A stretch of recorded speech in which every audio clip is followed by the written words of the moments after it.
Today, we got the Avengers from the MCU taking on Legendary Godzilla. Godzilla from the Monsterverse. Who comes out on top? Let's find out.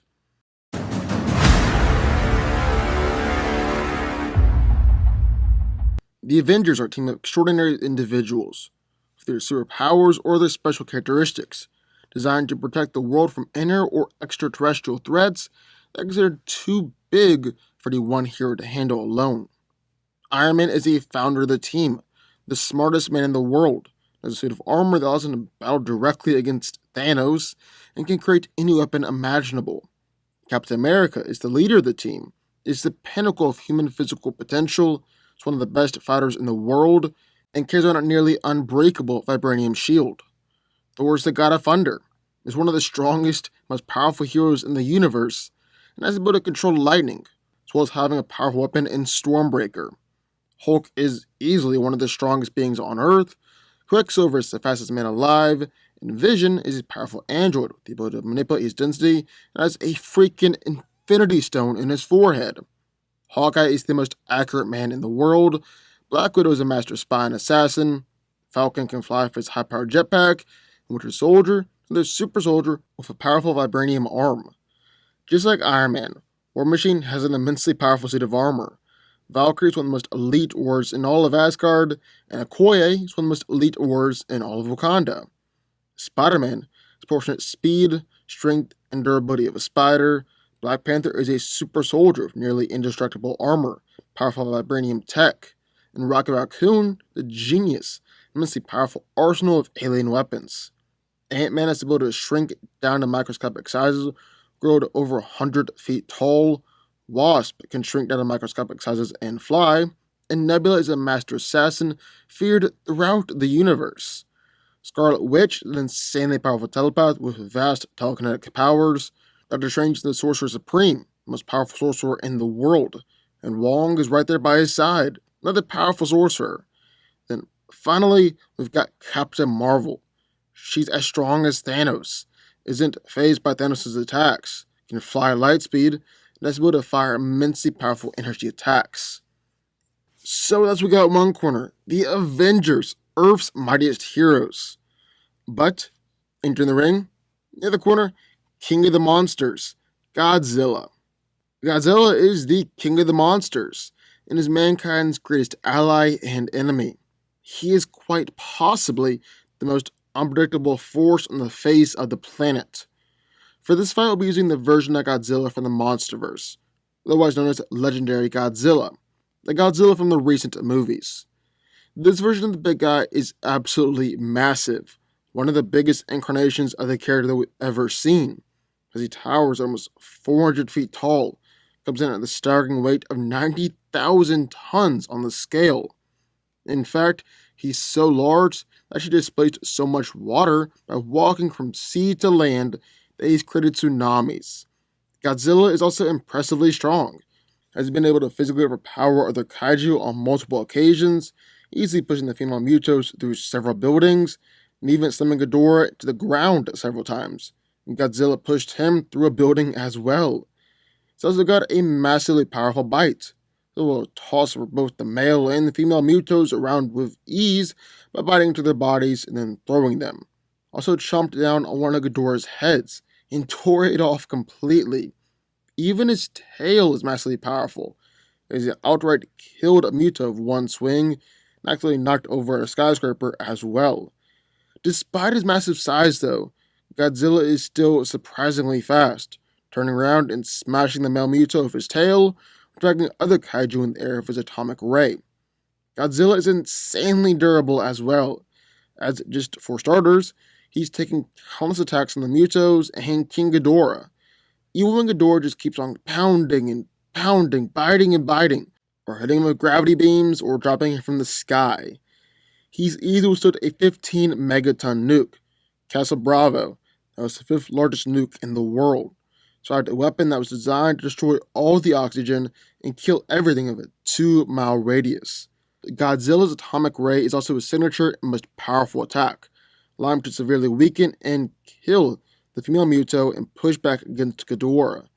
And then Godzilla is able to absorb an excessive amount of nuclear radiation and energy, Well, it transforms into burning at Godzilla, allowing him to easily overpower and beat Ghidorah, and actually melts and destroys everything that he touches. So, who wins? Well, let's break it down. Now, the legendary Godzilla is making a real strong showing for most powerful live action character that we've seen this decade. And so, in order to put that theory directly to the test, we're throwing the Monsterverse Godzilla against the most powerful live action team of the decade, the Avengers. All the Avengers from the big old final battle Endgame. So, who's coming out on top? Well, that's what we're going to find out. Now, right out of the gate, a whole lot of these Avengers are completely useless. They dead. Seriously, the majority of the team is going to be killed right from the get-go. Pretty much solely just because Godzilla steps on them. So, Captain America, Hawkeye, Black Widow, Okoye, Quicksilver, Spider-Man, Nebula, Wasp, Black Panther, Falcon, Winter Soldier, all dead. Say goodbye. It's like Infinity War all over again. Now that we got out of the way, we can start the actual video, get into the real discussion. So just how strong is Godzilla? Well, for starters, Godzilla is monstrous. Just absolutely massive. And he's so big, in fact, he's able to level cities in his fights and destroy buildings just by stepping on them. Godzilla also destroyed skyscrapers by pushing the female Muto and King Ghidorah straight through them. I might be saying, what's so impressive about that? Because Hulkbuster destroyed a skyscraper by knocking the Hulk through it, got the Marvel Buster through the massive spaceship, which should be directly comparable to a skyscraper. Well, true, but Godzilla is definitely still better and a whole lot stronger.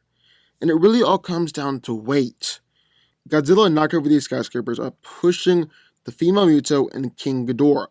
Well, we're not exactly sure how much the Muto weighs. We do know that Ghidorah weighs over 140,000 tons. Over 100,000 tons. That's an insane weight difference from anything we've seen the Avengers do in the MCU. Yet Godzilla did it on several occasions, either slamming Ghidorah into the ground or through buildings. So yeah, the big guy is stronger here. Now the question is, who can actually survive attacks from Godzilla?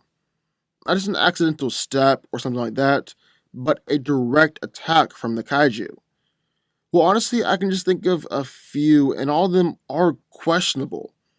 Vision could phase the attacks, but I think if he takes a direct attack from Godzilla without phasing, he's out. Even with his vibranium body, Godzilla is just too strong, just weighs too much. Iron Man is a strange one, because you think he definitely should be taken out, but he's literally had parts of a moon brought down upon him and took it like a champ, even joking about it a few minutes later. The only ones that I'm confident could take an attack from Godzilla and not instantly die would be Hulk, Thor, and Captain Marvel. Now, the thing about Godzilla isn't just that he's insanely strong, also insanely durable. Now, I know, a lot of people like to criticize Godzilla and his durability, because that one time where a building fell on top of him and he struggled to pick himself back up afterwards. And yet, it definitely wasn't the best showing. That's the only time that Godzilla's durability has ever even remotely been in question. Other than that, the guy is immensely tough. He's taking consistent attacks from the Mutos, Rodan, and King Ghidorah. And like we said, King Ghidorah weighs 140,000 tons. And he's easily just as strong as Godzilla himself.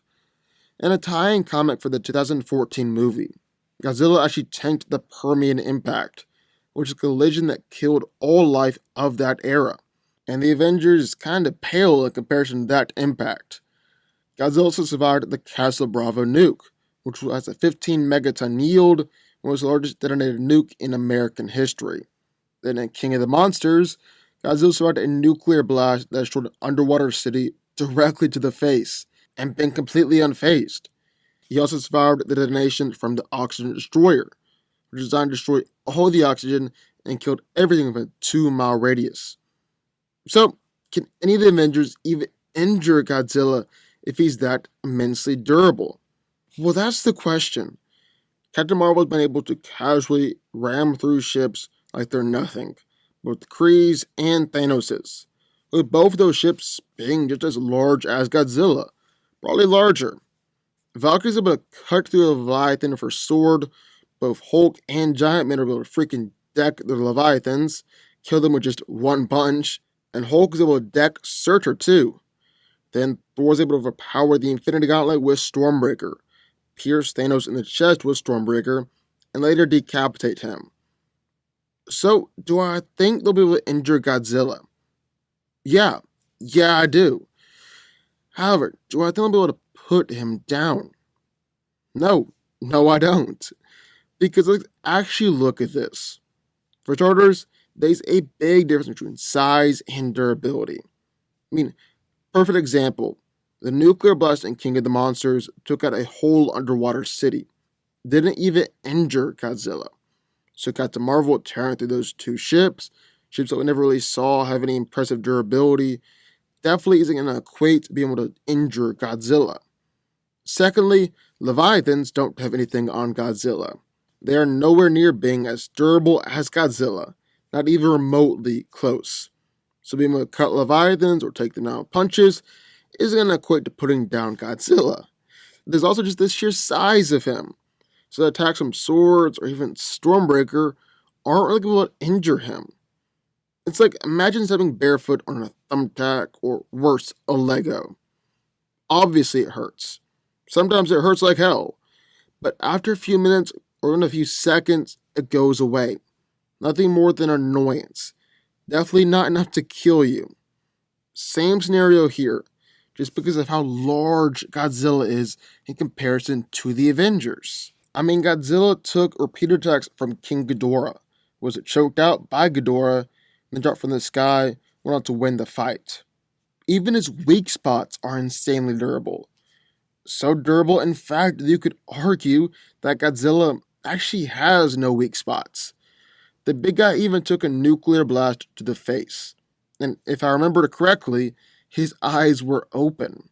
So his eyes are even technically nuke proof. Then there's Godzilla's atomic breath, something that we haven't really talked about yet. This ray is so powerful, able to weaken and kill the female Muto and push around King Ghidorah. We've already been over how large those monsters are and how much they weigh. Also, just a stream of nuclear fire, so you can kind of assume it has pretty intense radiation output, especially since this is a weapon Godzilla uses to hurt other creatures that also eat radiation for sustenance.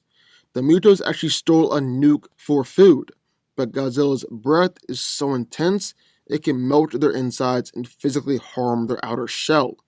Some people could arguably take it, like Thor surviving the force of a neutron star, but he was nearly killed from that blast. He needed to be revived by a Stormbreaker. That's just one Avenger. Everyone else will be killed by the blast. However, here's the only thing. The Avengers are more versatile than Godzilla. Scarlet Witch, that would overpower both Thanos and multiple Leviathans with her telekinetic attacks, and she could potentially telepathically manipulate Godzilla too, seeing how she was able to manipulate Thor and Hulk, and Godzilla has shown no telepathic resistance, and he's an animal. Then there's Doctor Strange and Wong, who could potentially do just about anything and everything you could possibly imagine. But we can't just talk about Doctor Strange's potential, what he could possibly do. We can only talk about what we've seen him do up on the big screen. Now, Strange still had the Time Stone. He could reverse time, send Godzilla back to whatever he came from, or even trap him in a time loop. But two things with that. First off, risky play to manipulate time in that degree. And secondly, well, it's just delaying the inevitable. You could call it a draw at best, or Godzilla would just eventually come back at some point and he'll kill you then. And then out the Time Stone, well, Strange has never battled against anything with the sheer scale of Godzilla. I mean, it's never cast Crimson Bands to restrain something so big, created portals on that size. Speaking of the portals, no, Strange cannot just decapitate or dismember Godzilla with a portal. The Russos actually addressed this, except in regards to Thanos, and said that physical durability played a factor here, and Thanos is too durable for that kind of attack to work on him. And if Thanos is too durable, well, then Godzilla is definitely too durable too. Then I'm not even sure if Doctor Strange will actually get the chance, seeing as how his shields are broken by Thanos and other attacks. And Godzilla has a whole lot more force and weight behind the attacks. Then there's the potential for Ant-Man and Wasp to simply shrink him. First off, I have absolutely no clue if that would work, given that Godzilla is so massive. There's only a limited number of PEM particles in those tiny little discs, so don't know if those particles are enough to shrink him. But let's say it is. Well, honestly, that's just about the stupidest thing you can do. First off, Godzilla isn't going to shrink that much in comparison to the Avengers. And if we scale his shrinking based upon Ant-Man shrinking, Godzilla might actually still be larger than the Avengers. Secondly, it's been made clear that the PEM particles compact you down and enhance your strength, to the point where a guy like Scott can punch with the force of a bullet. So do you really want to give Godzilla that kind of shrink boost? Didn't think so. Not the best idea. So, end of the day, who wins? Well, Godzilla. When I first thought of this video and this scenario, I really did believe that the Avengers were going to put up much better of a fight. I thought they had heavy hitters that were powerful enough to distract Godzilla. Versatile fighters that could take him down in ways he couldn't counter. People like Captain America and Iron Man barking out orders, coming up with ideas, and they could all attack him simultaneously too. I thought they could do it. I at least thought they had a much better chance of putting him down. That turns out they actually did. Because man, I just really underestimated how powerful Godzilla is. I mean, he walks onto the field.